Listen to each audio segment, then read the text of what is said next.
The galaxy, to the eyes of those who lived in its gentle inner spirals, was a place of calm order.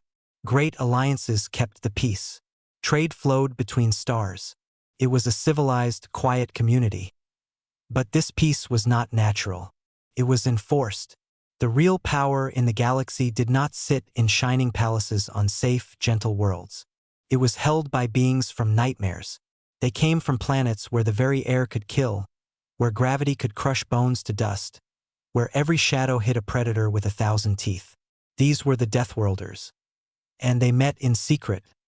The chamber was not on any map. It hung in the empty, dark heart of a glowing nebula. The room was simple, a round platform with a wide window looking out at the swirling colors of gas and dust. There were no decorations.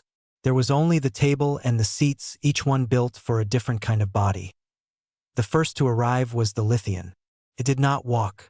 It moved, a slow, grinding sound of stone on stone. It was a being of living crystal and rock, from a world of endless earthquakes and volcanoes. Its form was like a pillar of jagged black rock, with veins of slow-moving orange light inside. Took its place at the table. The heavy seat made of solid metal did not creak under its weight. To the Lithian, the chair was as light as a feather. Its world had gravity 5 times that of the standard galactic norm. Here it felt like it was floating. It watched the nebula, its thoughts as slow and patient as continental drift. The next was the Arborite. It entered with a series of soft, precise clicks. It looked like a large, walking tree root, covered in a hard, bark-like shell.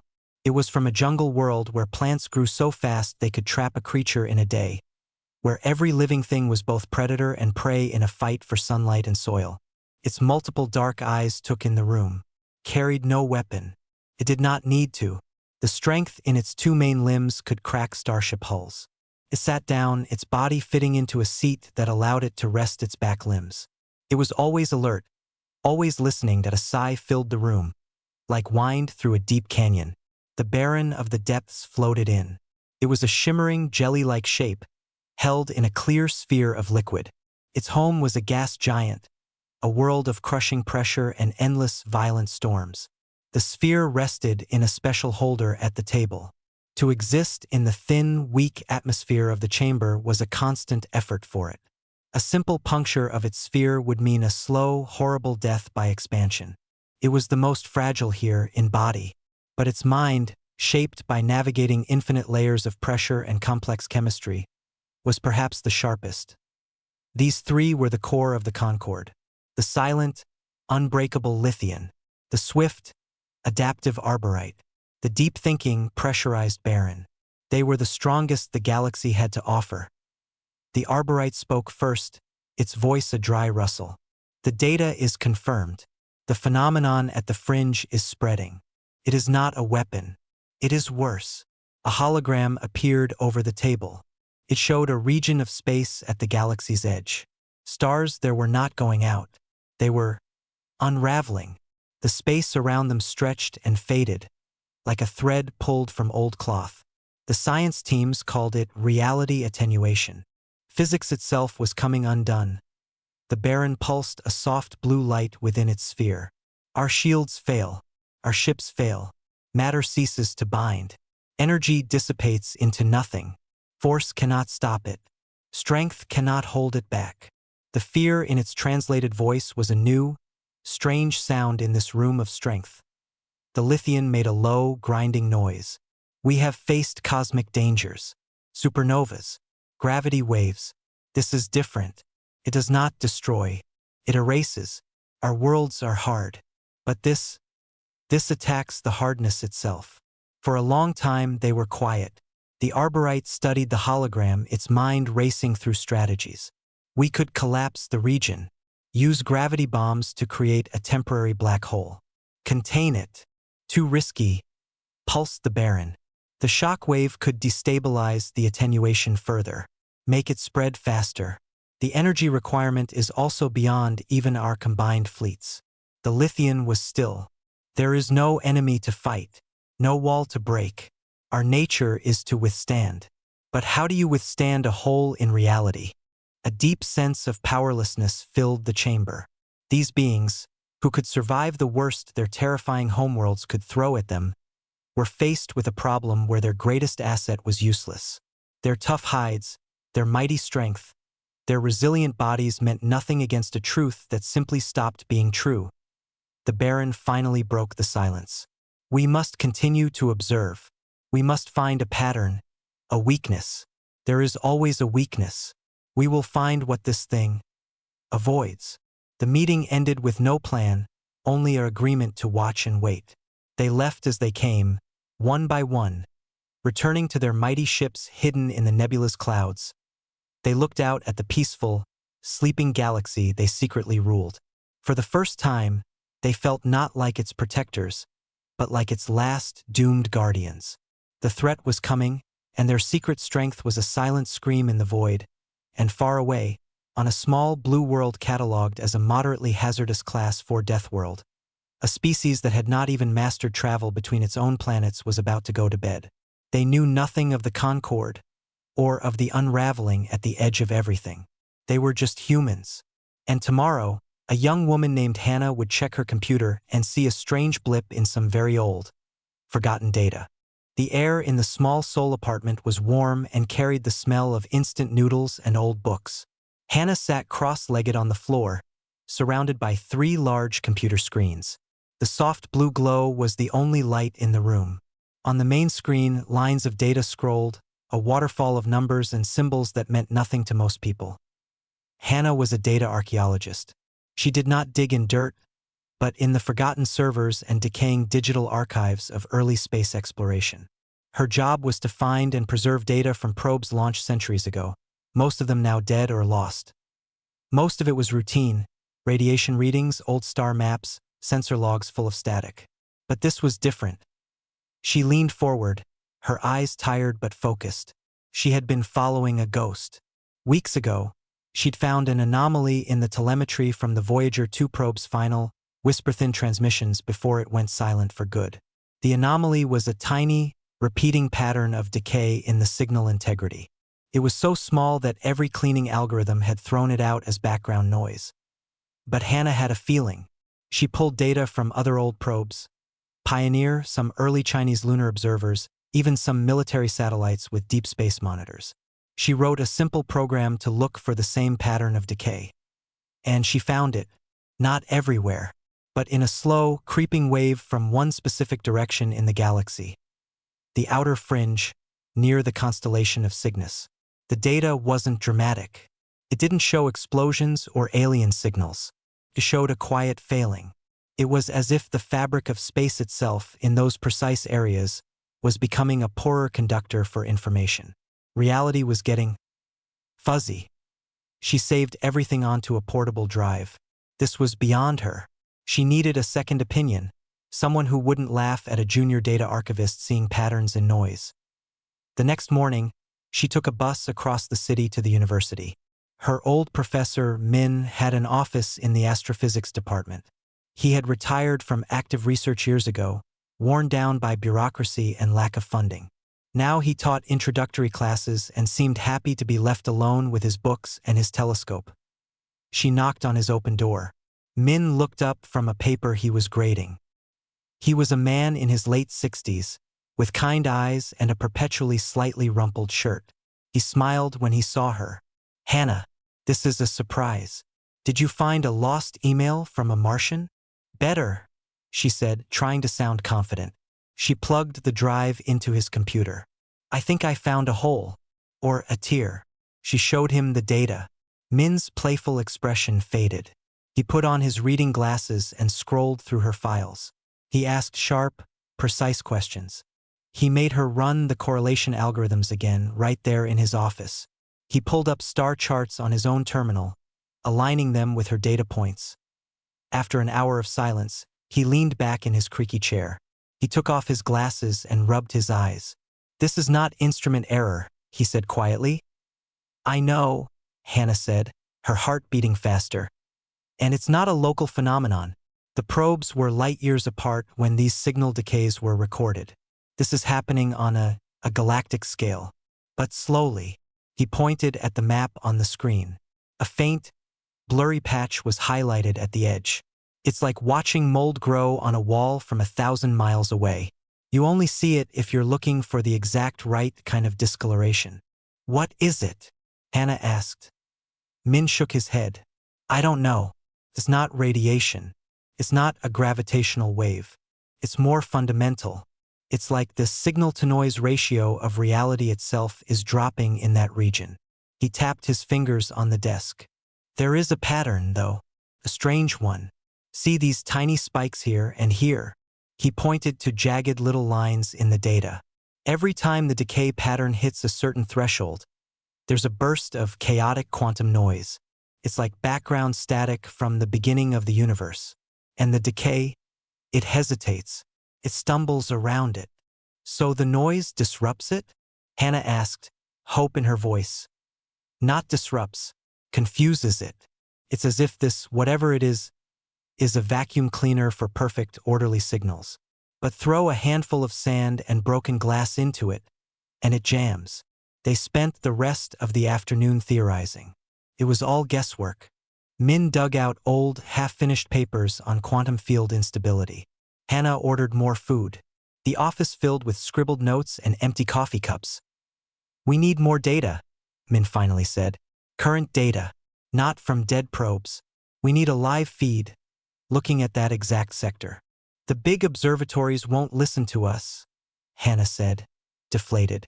We have no credentials for this. They'll say we're seeing things. Min smiled, a slow, familiar spark in his eyes.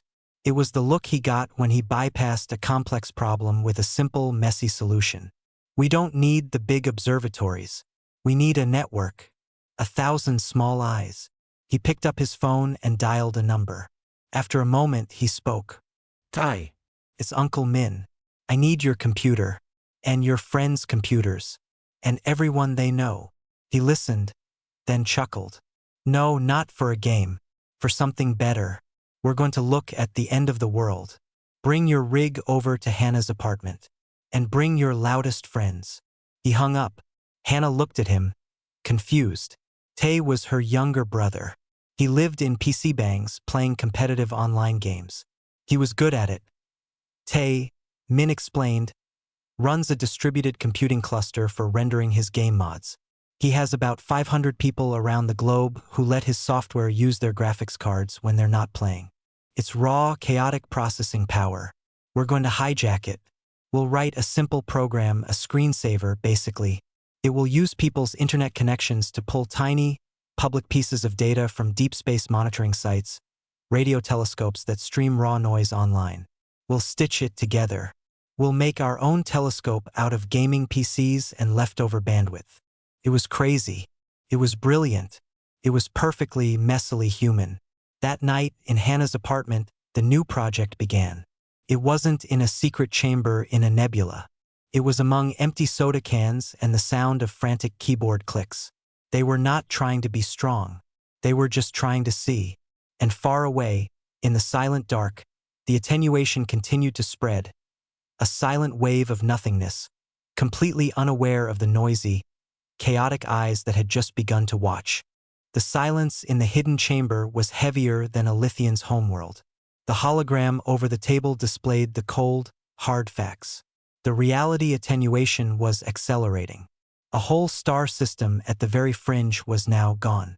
Not destroyed, erased from the map, as if it had never been. The light from its stars had simply winked out of existence mid-journey across space. The barren of the depths pulsed a dull, anxious gray. Our predictions were optimistic.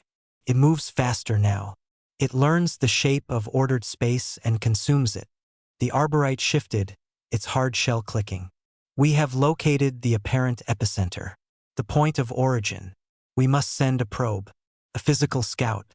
Sensor ghosts tell us nothing new.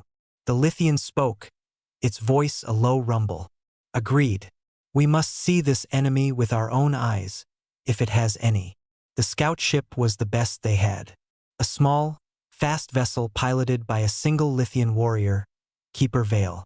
Its hull was forged from compressed stellar matter, harder than diamond. Its shields could deflect the radiation of a newborn star. Keeper Vale himself was a veteran of 100 cosmic storms. He felt no fear, only a solid, unwavering purpose. The ship slipped out of the nebula and shot across the galaxy towards the dark patch on the map. For days it traveled. The starfield ahead began to look wrong. Stars were not just missing.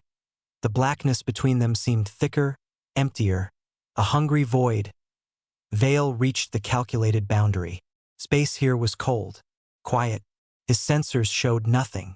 No dust, no background radiation, just nothing. He powered the ship's main scanner and aimed it into the dark. For a moment, nothing happened. Then, the edge of the attenuation touched the scanner's beam. It was not an attack. It was an unmaking.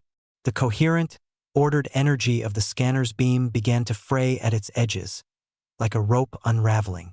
The fraying raced back up the beam, faster than light. Vale had a millisecond to see the effect touch his ship's hull. The hull did not crack or melt. It simply ceased to be bound together. The superdense atoms, held in a perfect lattice, forgot their bonds. A section of the ship dissolved into a cloud of harmless, dispersed particles. Then the effect jumped to the next section. And the next. Alarms screamed. Vale tried to turn to push the engines. But the engines were gone before the command reached them. He saw the floor beneath his feet become mist. He felt no pain. His crystalline body, which had withstood the crushing birth of mountains, began to quietly come apart.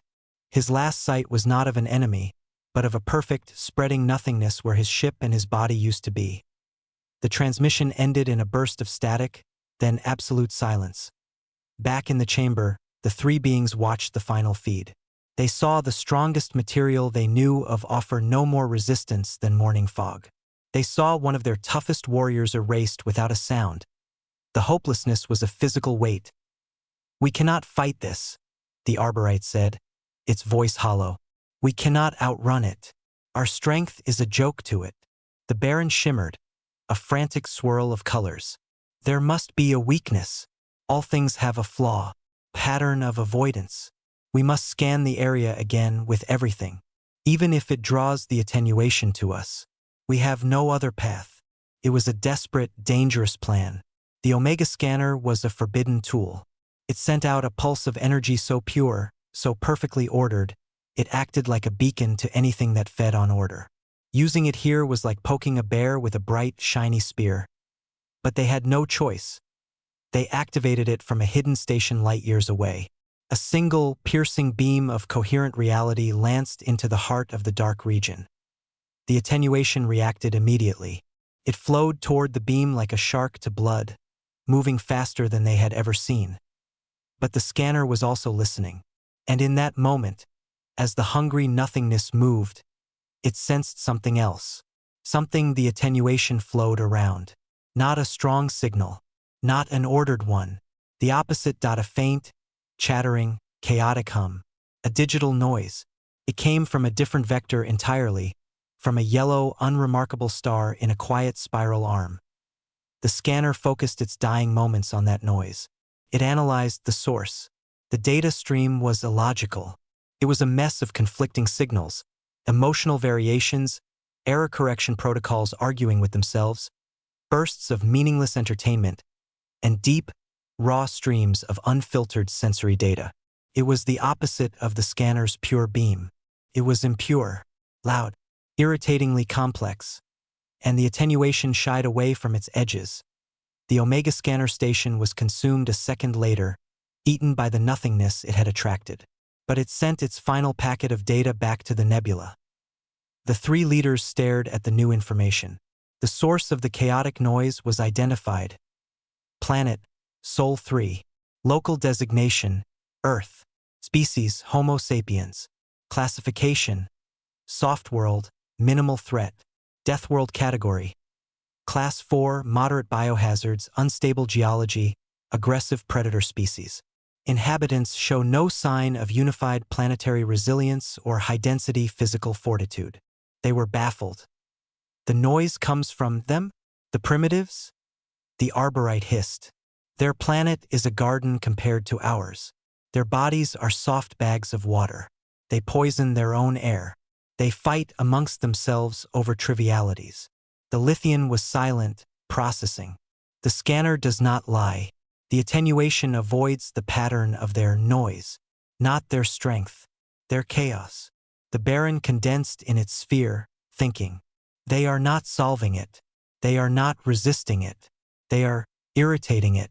Jammer signals against a perfect vacuum. A new, fragile plan began to form. It was not a plan of strength, but of study. They needed to understand this absurd, weak, noisy species. Not from a distance. Up close. We will send an observer, the Baron said. Not a warrior. A watcher. One who can move unseen. One who can learn the nature of this chaotic signal they broadcast without even knowing it. The Arborite nodded. It would send one of its best. The silent watcher Ka. Its mission was not to contact, not to conquer. Just to watch. To learn how weakness, somehow, made a stain that even the end of reality would not touch. The silent watcher Ka descended to Earth like a falling leaf, its personal cloaking field bending light and radar around it. It landed on a rooftop in a district of Seoul called Mapogu as the sun was setting. The city spread out below, a canyon of light and motion and sound. Ka felt a deep sense of exposure. The atmosphere was thin and full of strange chemicals. The noises were constant and meaningless. A roar of engines, snippets of loud music, the buzz of millions of voices. To its arborite senses, trained for the deadly quiet of a hyper-competitive jungle, it was overwhelming chaos. This was the source of the galactic static. Its orders were clear. Locate the origin point of the specific chaotic signal that repelled the attenuation. Observe. Do not interact. Following the residual energy signature was easy. It led to a large, blocky building filled with young humans staring at bright screens, their fingers flying. A PC bang. The air was thick with the smell of sweat and fried food. Ka watched from a shadowed corner, completely unseen. The signal was strongest here. It watched as humans shouted at their screens, celebrating and cursing in rapid succession. They were running a distributed processing program as a background task. Ka's subtle scans revealed it was the very network the Concord had detected. It was not an elegant machine. It was a chaotic, messy bundle of code, patched together and held by sheer will. The operator was a young male, Tae. He was coordinating with others through a voice chat, his speech fast and full of slang. No, the render is eating the CPU cycles. Tell everyone to drop the texture quality on the mod. We need the raw number crunching for Uncle Min's space thing. Yeah, just keep it running, Ka observed. There was no hierarchy here, no clear command, just a flow of requests, complaints, and cooperation happening all at once. It was inefficient. It was unstable. It was working. The signal did not come from Tae alone. Ka traced secondary lines. One led to a small university office. There, an older male, Min, and the female from the initial scans, Hannah, were working. They were not in a clean lab. The room was a mess of paper, empty cups, and humming laptops. They argued about data models, then one would have an idea and they would both get excited and talk over each other. They would write quick, ugly pieces of code, deploy them to Tae's network, and watch the results. They failed often. They celebrated small successes with more coffee. Ka was confused. Where was the control? Where was the single, powerful mind directing this? There was none. There were 3 minds, and through the network, thousands more, all pulling in slightly different directions. The resulting signal was not a focused beam. It was a cacophony, a beautiful, terrible, repellent noise. For days, Ka watched. It followed Hannah to her cluttered apartment, where she worked late into the night. It saw her post questions on public forums, asking strangers with odd specialties for help. It saw Min dig through old, discredited scientific theories, pulling out pieces that might fit. It saw Tae motivate his global network of gamers with promises of in-game rewards and the vague, cool idea of saving the world maybe. They were not mighty. They were not physically impressive. Hannah got tired and made mistakes. Min's body was old and moved slowly. Tae was easily distracted. They were fragile. But their method, Their method was a form of madness. They approached the problem of cosmic annihilation not like a wall to be broken, but like a tangled knot. They poked it from all sides. They tried things that made no sense. They used tools for jobs they were not built for. When they hit a dead end, they did not stop. They went around, or they tunneled under, or they just started again from a different angle. Ka finally understood. The signal was not something they broadcast on purpose. It was a byproduct. It was the sound of their problem-solving itself. A species-wide tendency to throw chaotic, adaptive energy at any obstacle. They didn't resist the attenuation's order with greater order. They resisted it with a fundamental, ingrained disorder. They were reality's static. The moment of true revelation came on a rainy night. Hannah, Min, and Tay were all in the apartment, looking at a new data visualization from the network. It showed the attenuation's wavefront in stark detail.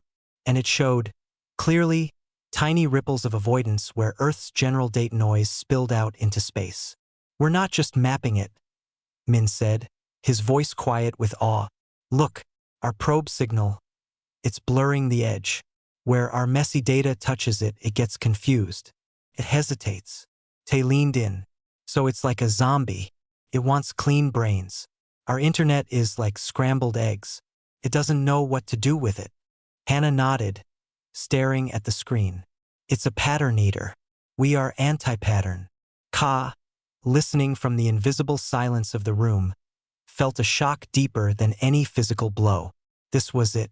The weakness, not in human strength, but in their essential nature. They had found the flaw not by being superior, but by being fundamentally, messily different. The Watcher had seen enough. It had located the source. It had learned the truth. The report it would send would shake the Concord to its core. But as Ka prepared to leave, it saw Hannah look up from her screen.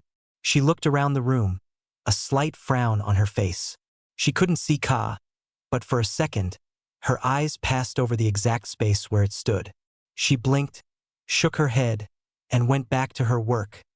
The fragile human had sensed something. Not with technology, with a gut feeling, an instinct. Ka froze. Perhaps these humans were more dangerous than anyone had ever imagined. Not because of what they built, but because of how they perceived. They could feel a silent watcher in a room because they were used to navigating chaos.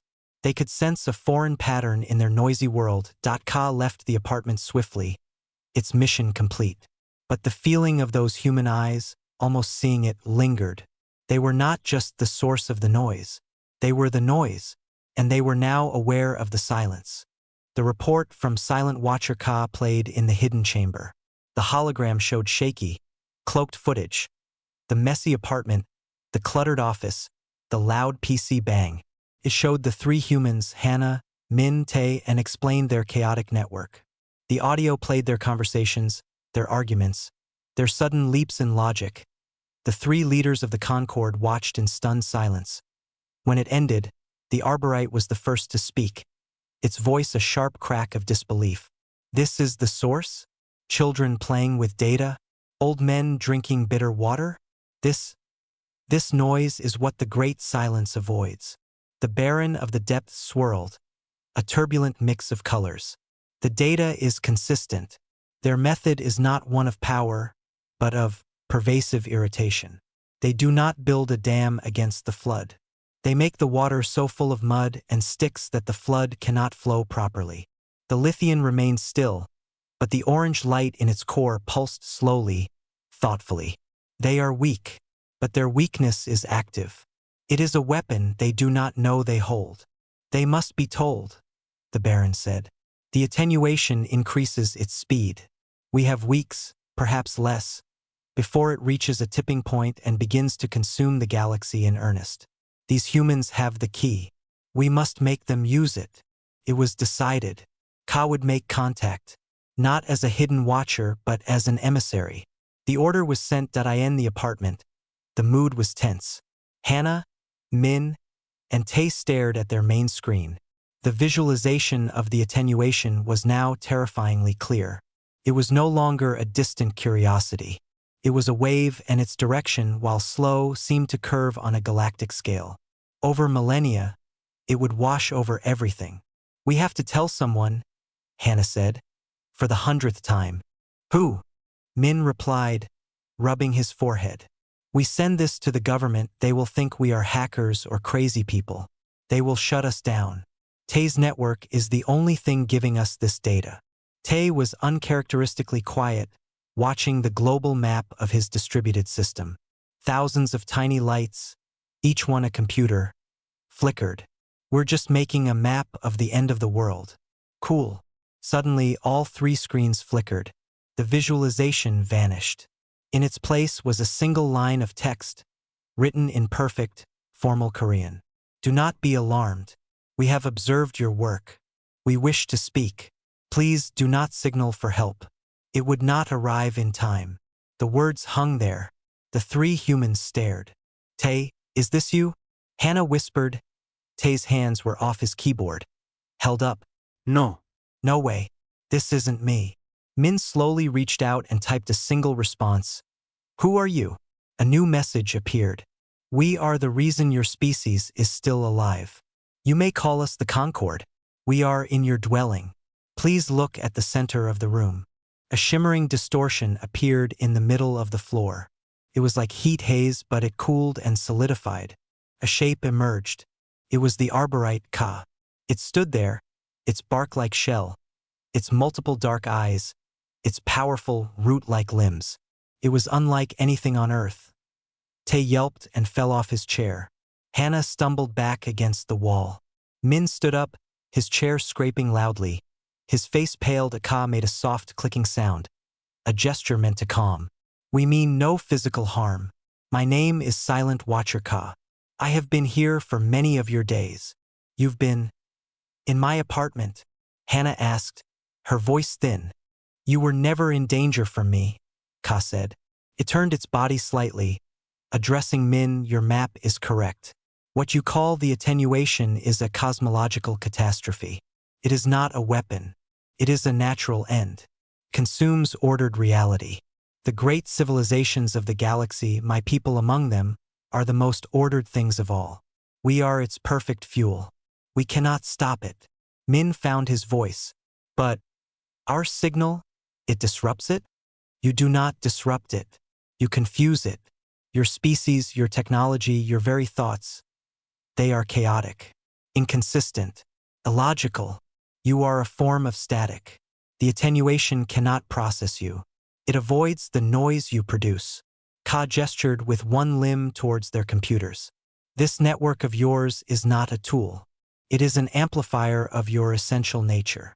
Tay got up from the floor, his fear replaced by a dawning, huge excitement. So the internet is like a shield? In a manner of speaking, Ka said. But your passive noise is not enough. The attenuation grows. It will soon overwhelm even your chaotic output. You must weaponize it. The room was silent. The words hung in the air. Weaponize the internet. How? Hannah asked. You must create a focused broadcast. A chaos seed. You must take the most irrational, emotional, unpredictable, and complex data streams of your world and aim them, with our technology, directly into the heart of the attenuation. You must not try to make sense. You must do the opposite. You must be so confusing, so annoyingly inconsistent, that the phenomenon stalls. It cannot eat a meal that fights back in 1,000 different ways at once. Min sat down heavily. You want us to save the galaxy? By broadcasting memes and error messages? And love letters, Hannah said softly, understanding. And traffic jams. And bad music. And beautiful poetry. And arguments. And dreams. Yes, Ka said. Everything that is not perfect. Everything that is alive. Tay grinned, a wild, frantic grin. He looked at his setup. We'd need more processing power. Way more. We'd need to hijack everything. Social media feeds, traffic control systems, weather sensors, public cameras, music streaming, everything. It is a violation of every privacy law ever written, Min said. Hannah looked at the alien, then at the terrifying map still frozen on her screen. It's that or everyone dies. Everything. Not just us. Everything out there. She pointed at the window at the night sky. Min looked at Ka. You have the technology to amplify this? To send it? We do, Ka said. We can provide the transmitter. The message must come from you. It must be authentically, utterly human. Can you do this? The three humans looked at each other. In their eyes was no grand heroism, just a shared, grim determination. They were not soldiers. They were a tired professor, a data digger, and a gamer. Hannah nodded. We can make a lot of noise. Min sighed, a sigh that held the weight of the world. Then we'd better get started. Tay, call your friends. Every single one. Tell them it's time for the biggest, weirdest, most important game they've ever played. The plan was insane. It was perfect. In the hidden chamber, light years away, the Concorde waited, hoping that the weakness of a species would be the strength that saved them all. The hidden chamber in the nebula was now linked directly to the small apartment on Earth. A shimmering holographic portal showed the frantic human workspace. The three leaders watched, a mixture of horror and fascination on their non-human faces on Earth. The work was not clean. It was not orderly. Tay was at the center of the storm, his headset on, talking in 5 different chat rooms at once. His voice was hoarse from explaining. No, listen. It's not a virus. It's a plugin. It runs in the background. Yes, it uses your GPU. That's the point. You get the exclusive Galactic Savior, in-game title, and $1 million gold. I swear. He was recruiting, pleading, bribing his global network of gamers. The distributed processing program grew, swallowing up graphics cards from Seoul to San Francisco, from Berlin to Bangkok. The raw, chaotic power swelled. Hannah and Min worked on the chaos seed. It was not a single piece of code. It was a harvesting tool. With Ka's help, they built a data spider. It reached out, not to steal secrets, but to collect noise that IT tapped into public live streams of city intersections in Tokyo and Mexico City, capturing the unpredictable flow of traffic. It pulled random snippets from public radio broadcasts, news, weather, music, talk shows. It sampled live weather sensor data from storms over the Atlantic and heat waves in the Sahara. It collected the endless, churning feed of public social media posts. Jokes, anger, joy, sorrow, pictures of food, philosophical musings, all mashed together. We need more emotional variance, Hannah muttered, typing furiously. It can't just be data. It has to feel alive. Min had an idea. He accessed old, public domain archives. He added the sound of a baby laughing, the sound of a thunderclap, a recording of a poet from centuries ago reading a love sonnet, the shriek of a subway train rounding a corner, the first movement of Beethoven's Fifth Symphony, followed immediately by a popular pop song about heartbreak. The data stream was becoming a monster. It was beautiful and ugly.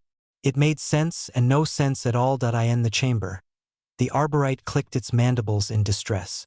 This is an abomination. It is a scream. A sickness. It is our only hope. The Baron pulsed, though its colors were uneasy. Look at the attenuation readings. The edges near their star system are already becoming agitated.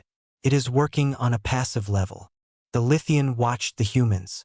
They do not hesitate. They embrace the madness. They see it as a tool. Finally, the human team was ready. They had compiled the first packet of the Chaos Seed. It was a 5-minute loop of pure, distilled human experience. Tay's global network would generate endless variations, ensuring it was never the same twice. Ka communicated with its ship in high orbit. A vast, crystalline transmitter, a Concorde device of impossible geometry, unfolded itself near the moon. It was not a weapon. It was a loudspeaker. The transmitter is ready, Ka announced in the apartment. The target coordinates are locked. The attenuation's core is a perfect, silent point. We will aim your signal there. Hannah, Min, and Tay gathered around the main screen. A simple button interface glowed. It read, "Initiate broadcast." "This is it," Min said, his hand hovering over the keyboard. "We are about to shout at the universe." "Do it," Hannah said, her face pale but set. Tay just nodded, his usual grin gone, replaced by a serious focus. Min pressed the KEY in orbit. The Concorde transmitter hummed to life. It did not gather energy. It focused it. It took the roaring, messy, glorious data stream from Earth and gave it direction. It turned a whisper into a scream. A beam of pure chaos lanced out from the moon. It was invisible to human eyes, but to the sensors of the Concorde, it was a shocking, violent splash of color and discord. It traveled across light years in an instant, guided by Concorde precision, and struck the heart of the attenuation in the chamber and the apartment. Everyone watched the main hologram. It showed the simulation of the attenuation, a smooth, dark wave of erasing nothingness. The chaos seed hit it. The effect was not an explosion. It was a confusion. The smooth wavefront rippled. It shuddered. Where the chaotic signal touched, the perfect, hungry order of the attenuation broke down. It tried to eat the signal, but the signal was a million different things. A crying baby, a stock market number, a guitar riff, a traffic jam, a line of poetry. It could not find a pattern to consume. The dark region began to churn.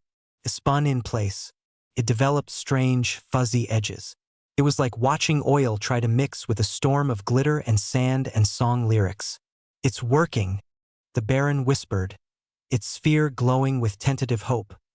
But then the attenuation reacted. It was a natural force and it tried to adapt. It focused its energy, attempting to overwhelm the chaotic signal with a wave of pure, concentrated nothing. The human signal flickered on the readout. The pressure was immense. "They need more," the arborite hissed. "Their signal is being drowned." On Earth, alarms flashed on Tay's monitor. "We're losing coherence. The beam is too thin. We need more data, more power." Hannah's eyes went wide. "We need to open the tap. All of it. Not just the curated feed. Everything. The raw, unfiltered fire hose." Min understood. It was the ultimate risk. They would be throwing the entire chaotic soul of their planet into the void. "Do it." Tay didn't need to be told twice. He typed a command, bypassing all the filters and safeguards. He linked the broadcast directly to the live, global data intake. The signal changed. It was no longer a crafted song. It became the full, screaming, laughing, crying, arguing, creating, destroying chorus of humanity. Billions of voices, digital and real, all at once. The transmitter shuddered with the load. The beam of chaos thickened, becoming a roaring river of nonsense in the heart of the attenuation. The effect was immediate.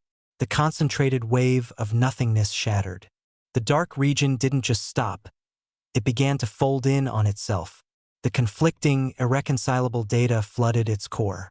It was like trying to solve a billion different puzzles all at the same second. The attenuation didn't explode, dissipated.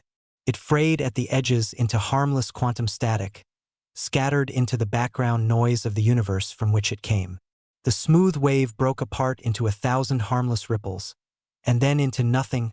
The hologram showed the dark patch shrinking, growing fuzzy, and finally winking out. The starfield behind it, once erased, remained. A little dimmer, but there. The silence in the apartment and the chamber was absolute. It was over. The nebula chamber was not quiet. A low hum, the sound of active systems, filled the space. The hologram of the now clear starfield still hung over the table, a testament to what had been done. The three leaders of the Concorde were silent, but it was a different silence than before. The weight of doom was gone, replaced by a heavy, profound confusion on Earth. The sun was rising over Seoul. In the apartment, the screens had gone dark. Empty coffee cups and food wrappers were scattered everywhere. Hannah was asleep on the small sofa, a blanket over her. Tay was slumped at his desk, his head resting on his keyboard. Min sat in the one chair, staring at his hands, too tired to move. The shimmer that was Silent Watcher Ka still stood in the center of the room. It had not left. Its mission had changed.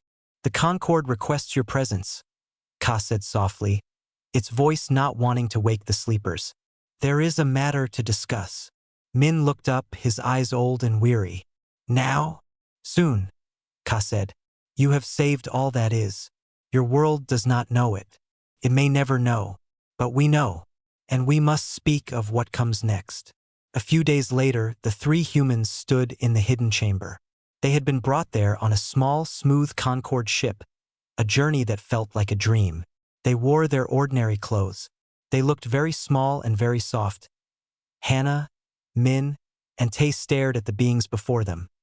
The living crystal mountain, the walking tree of hardened bark, the glowing jelly in a sphere. It was beyond anything they could have imagined. The Arborite, Cause Superior, spoke first, its clicks translating. You are here because a debt is owed. Not of material, but of understanding. We defined strength one way. You have shown us another. We hid because we thought our hardness made us targets. You appeared and showed us that your softness, your noise, is a power we did not comprehend. The Lithian's voice was like two continents grinding. We met in secret to protect the galaxy from itself, and from threats like the attenuation. We believed only hardness could rule. We were wrong. To rule implies order. You do not rule. You are. And your simple being is a force. The Baron of the Depths pulsed gently. The Chaos Seed was not a weapon in any database. It was existence itself. Illogical, emotional, messy, beautiful existence. The galaxy was quiet under our watch. It was dying of that quiet. You have introduced a new note. Min found his voice. What does this mean? For us? For Earth? The Arborite shifted. It means you have a seat at this table. Not as students. Not as weapons. As partners. The Concorde is secret no longer. Not to you. You will join us. To watch. To advise. To offer your unique perspective when the quiet threats return. Hannah looked around the incredible chamber at the view of the nebula. We can't speak for all of humanity. You do not have to, the Baron said. You speak for the part of humanity that saw. That is enough. The rest of your species will continue as it is. Noisy, chaotic, unaware.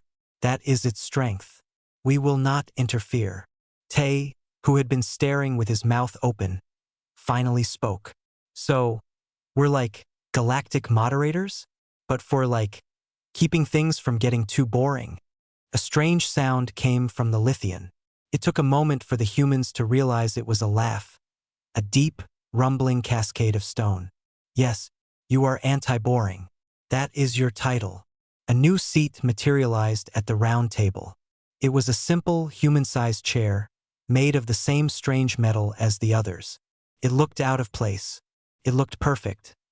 Min walked over and slowly sat down in it. The metal was cool and firm. Hannah stood beside him, placing a hand on the back of the chair. Tay just grinned, pulling out his phone to take a picture, then realizing there was probably no signal. The Lithian hierarch looked at them, its crystalline form reflecting the light of 100 stars in the nebula. We met in secret, it intoned the words final.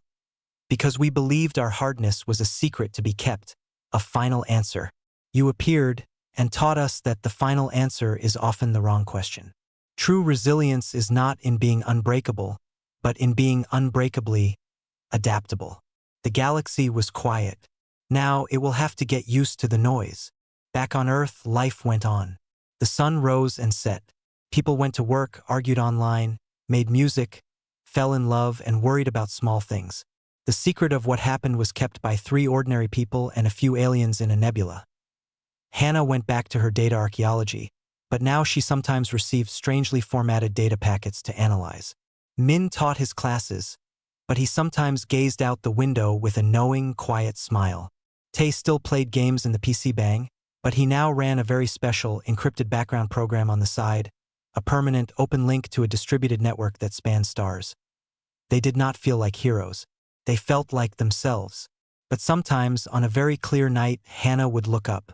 She would see the stars not as distant lights, but as places. Some of them were quiet, orderly, and strong.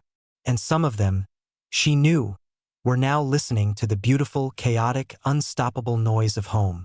The universe had been saved not by a shout, but by a conversation it never knew it was having. And the conversation, messy and unpredictable, was just beginning.